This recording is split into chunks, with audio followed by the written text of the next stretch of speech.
Assalamualaikum warahmatullahi wabarakatuh. Kagem sedaya kemawon panjenengan pun pamirsa YouTube Jungkiri Channel ing sepindah monggo sami tansah ngestantunaken kuing muri-uri budaya Jawi. Ing rek sakmenika kula badhe ngaturaken andharan bab tata cara ngagem busana Kejawen utawi kapelah rikala semanten sinebut Dinas Kejawen. Ing sepindah kula andharaken bab menapa kemawon ingkang kedah pun samektakaken ing sepindah inggih menika sinjang. Sinjang menika kedah dipun samektakaken rumiyin kedah sampun dipun wiru. Tata cara wiru menika wonten ingkang tigang nyari nggih, wonten ingkang satawis alit, mboten menapa-menapa sakmenika gumantung dumateng kremenanipun piyambak-piyambak. Namung kemawon kedah mungguhipun kados pundi menawi sinjang kakung menika wiranipun kedahipun langkung ageng tinimbang sinjang putri. Satawis menika sinjang mengko kalihipun ingkang samektakaken inggih menika stagen. Ya stagen. Lajeng angka 3 inggih menika sabuk. Menika lipatan. Dados menika kedah kita gulung rumiyin sawetawis ingkang pirsani gulunganipun boten mekaten.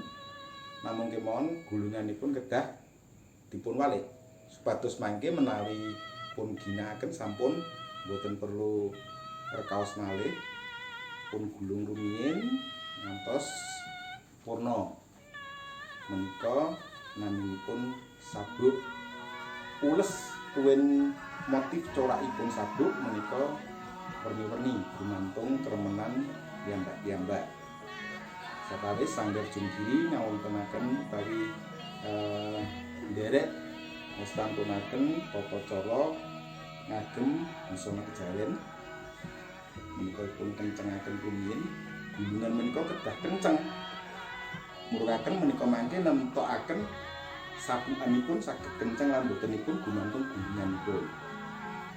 Lajeng kula sekawan menika kamus. Lajeng wonten epek timangipun. Menika epek, menika timang. Menika pun gulung ugi. Gulunganipun ugi sami kedah pun walik. Kados mangke menawi nyetrakaken boten ribet. Cawisaken rumiyin. Lajeng menika destar utawi blangkon. Corak destar utawi motif destar menika mesthenipun tata cara ugeran menika ngagem Surakarta Hadiningrat, awit menika kita wonten latah Surakarta menika kasatriyan. Lajeng motifipun menika selaras kalih sinjangipun. Satawis mangke lajeng agem beskapipun. Sepindah monggo sami pun gatosaken ngagemipun sinjang. Wiron menika kedah dawah wonten sisi tengen, boten kere. Pun pasaken rumiyin wironipun menika ana suka wonten ingkang langkung wonten miring ngater namun lor menawi pas tengah. Dados panjangipun wiron nutupi kemiri supados mangke boten kenyinggilen. Lajeng menika sampun pas tengah, lajeng ingkang piring menika ingkang kedah mlebet wonten piring tengen. Supados singset menika suku tengen menika majeng sekedhik, lajeng pun singsetaken. Nah, kita sampun dos. Sawetawis sederek menika dipun tali rafia. Menika cara sak menika, namung kula tetep boten ngagem tali rafia, namung langsung ngagem stagen. Boten perlu khawatir badhe mlorot utawi menapa, awit menika gumantung wonten cara stagenanipun. Ubetipun stagen menika ngiring utawi ngiwa.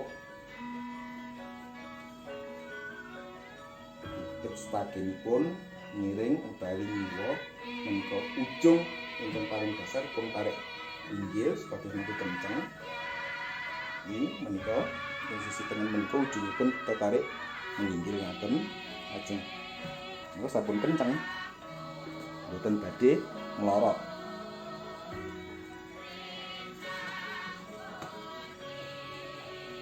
Menika ngantos tuntas. Kula mboten ngagem instrumen peniti utawi tali rafia, namun tetep ngagem cara Cina. Terus mboten perlu ngagem peniti. Telas-telasanipun stagen menika pun lipat. Lajeng pun suwelaken wonten ngandhap piyambak. Menika sampun kenceng mboten badhe ewah. Sampunipun menika sampun alus, mboten ditekuk utawi mboten miru-miru. Lajeng pun ginakaken sabuk. Sabuk saking inggil menawi stagen wau saking ngandhap, menika saking inggil.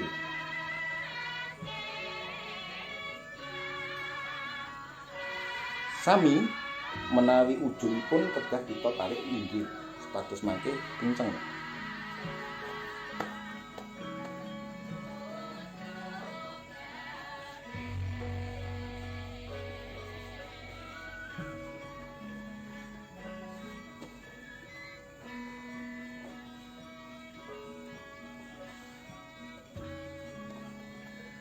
Menika menawi kita ajeg anggenipun nyabukaken tertentu mangke jarakipun sabuk trap-trapanipun menika badhe rapi.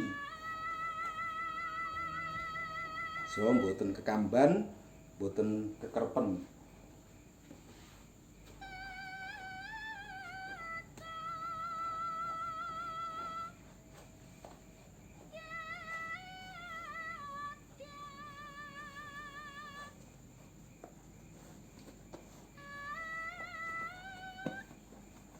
Telas-telasaning sabuk menika kaangkat tetep wonten ngiring. Lajeng menika pun lipat kados stagen kala wau. Lajeng pun suwelaken ngandhap piyambak. Tigang nyari supados mangke saged dipun kancing kalian kamus epek timang. Nah, menika pun pastani ngagem epek timang. Suwelanipun sabuk kala sampun kekancing kaliyan epek timang menika mboten badhe mlorot. Inggilipun epek timang menika kalih nyari. Terus mboten kengandhapen, mboten kenginggilen.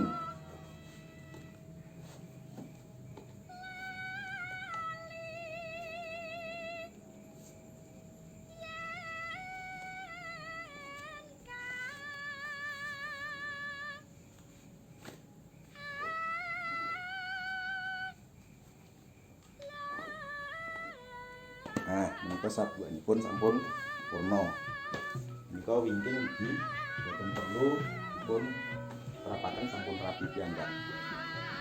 Salajengipun kita ngagem iskat.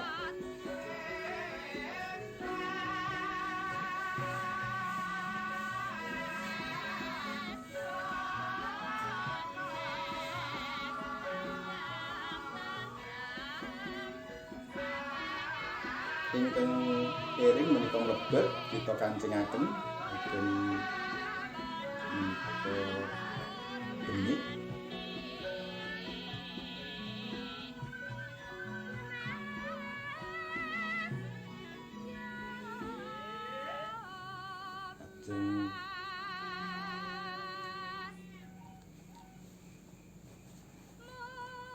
lajengaken sedaya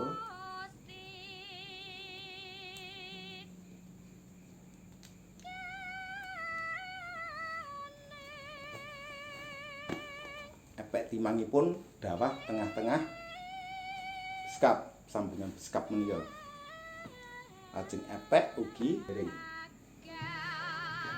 Lajengipun kita mawi menika menapa pin utawi simbol menawi tlatah Surakarta Diningrat kagem simbol tlatah Keraton Surakarta Diningrat boten menapa-menapa Monasuka menika pin menika ngagem blangkon utawi bestar menika cara Surakarta Hadiningrat menika kasatriyan wonten ingkang mondolan menika ngagem kasatriyan lajeng menika caranipun ingkang tengah menika kedah dawah wonten tengah saking ajeng boten saking mungkin ngagem.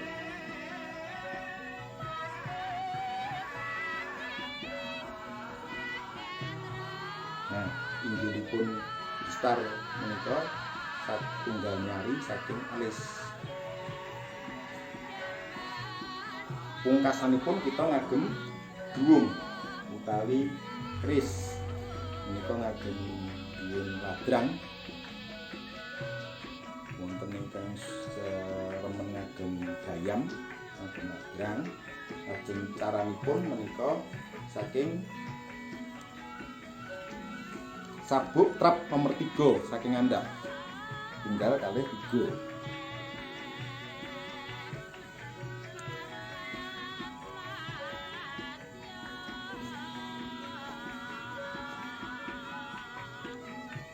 Sampun cakep saking mungkin.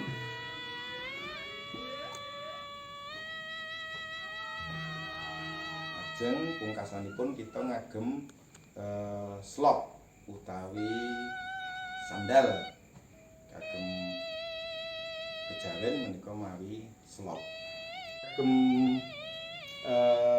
Udanegara utawi tata cara kagem sopanipun ngagem busana kejawen menika ngapurancangipun asta kanan wonten ngandhap, asta kiring ingkang wonten ngajeng mekaten ngapurancang.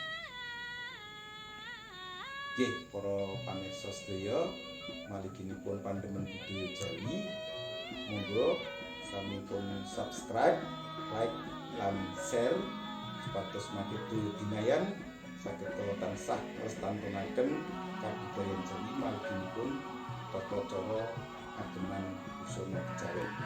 Matur nuwun.